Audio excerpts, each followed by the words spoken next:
Good morning, students. In the last lecture of +1 class, we have discussed the angular displacement, angular velocity, angular acceleration, etc. और उनके बीच में हमने इंटरलेशन भी show किया था। ठीक है, तो आज का जो हमारा नेक्स्ट टॉपिक है that is concept of torque. Torque किसे बोलते हैं या इसका दूसरा नाम है मोमेंट ऑफ फोर्स। टॉर्क क्या है? जब किसी बॉडी के अंदर रोटेशनल इफेक्ट प्रोड्यूस होता है दैट इज कॉल्ड टॉर्क। यानी जो टॉर्क है वो क्या है? Torque gives us the rotating या turning effect about a given point या एक्सिस। जब कोई बॉडी अपने एक्सिस के लॉन्ग मान लिया इसके अंदर हम रोटेट कर दें दैट इज कॉल्ड टॉर्क। ठीक है, तो ये टॉर्क है वो किसके इक्वल होता है? Force into perpendicular distance. इसको हम सोल्व करके दिखाएंगे, प्रूव करके दिखाएंगे। तो आपने याद रखना है कि जो टॉर्क है उसको हम टाउ से डिनोट करते हैं, ग्रीक लेटर है, और किसके इक्वल होता है? Force into perpendicular distance. ठीक है, तो यहाँ पर आर क्रॉस एफ से नोट करते हैं।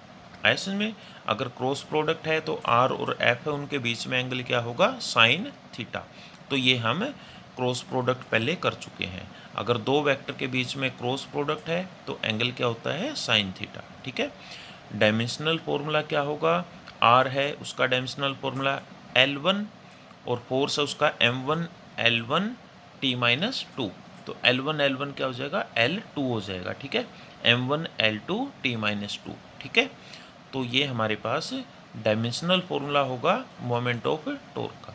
इसके बाद है यूनिट। तो यूनिट क्या है? फोर्स है यानी न्यूटन, और परपेंडिकुलर डिस्टेंस यानी मीटर। तो न्यूटन मीटर में इसको मेजर करते हैं।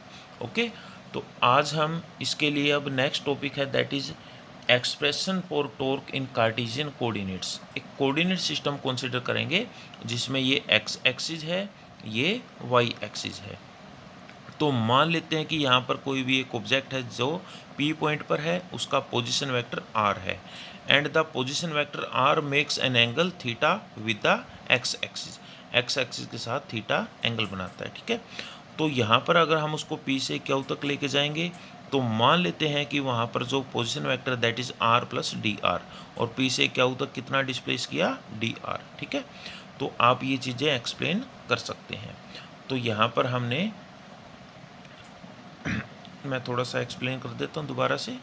Consider a particle of mass m। तो हमने एक पार्टिकल मान लिया जिसका जो ऑब्जेक्ट यहाँ पे रखा है उसका मास क्या है? m। Rotating in X Y plane, तो हमने ये एक्स वाई प्लेन कंसीडर किया है।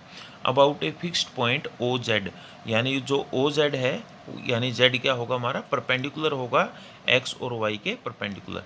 तो जिसको हमने यहाँ पर नहीं दिखाया है, अगर दिखाना भी चाहे तो हम यहाँ पे दिखा सकते हैं, ये जेड एक्सिस।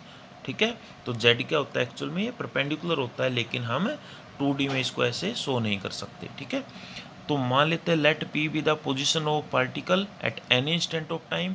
तो O से P मैंने बताया था अभी पोजीशन वेक्टर है, और वो कितना एंगल बनाता है? थीटा।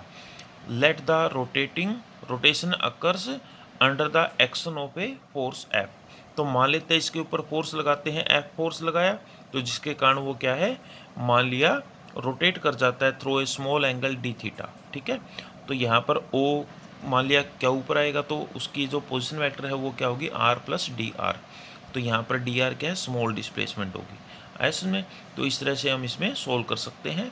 तो यहाँ पर जो P से Q है उसकी वैल्यू क्या होगी?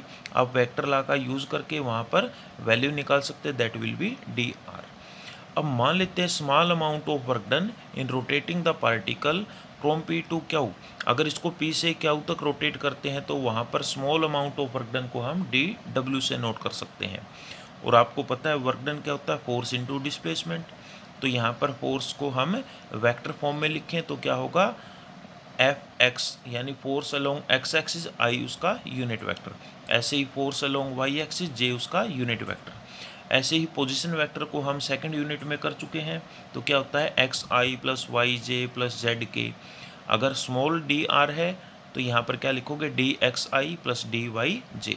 अगर हम इन दोनों वैल्यू को इक्वेशन 1 में पुट करें तो स्मॉल वर्क डन है क्या होगा? Force into displacement. तो यहाँ पर एफ और आर की वैल्यू हम क्या करेंगे? पुट करेंगे। तो यहाँ पर हमारे पास डी डब्ल्यू की वैल्यू क्या होगी? फोर्स की वैल्यू इनटू में डिस्प्लेसमेंट या पोजीशन वेक्टर डी आर है उसकी वैल्यू, ठीक है। तो डी एक्स आई प्लस में डी वाई जे। तो हमारे पास हमें पता है A X I plus A Y J dot B X I plus B Y जे।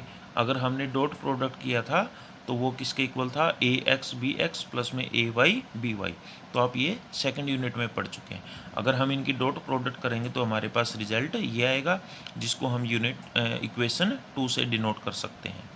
अब मान लेते हैं let the coordinate of the point P. अगर पी के कोऑर्डिनेट देखें वो क्या है, एक्स और वाई मान सकते हैं।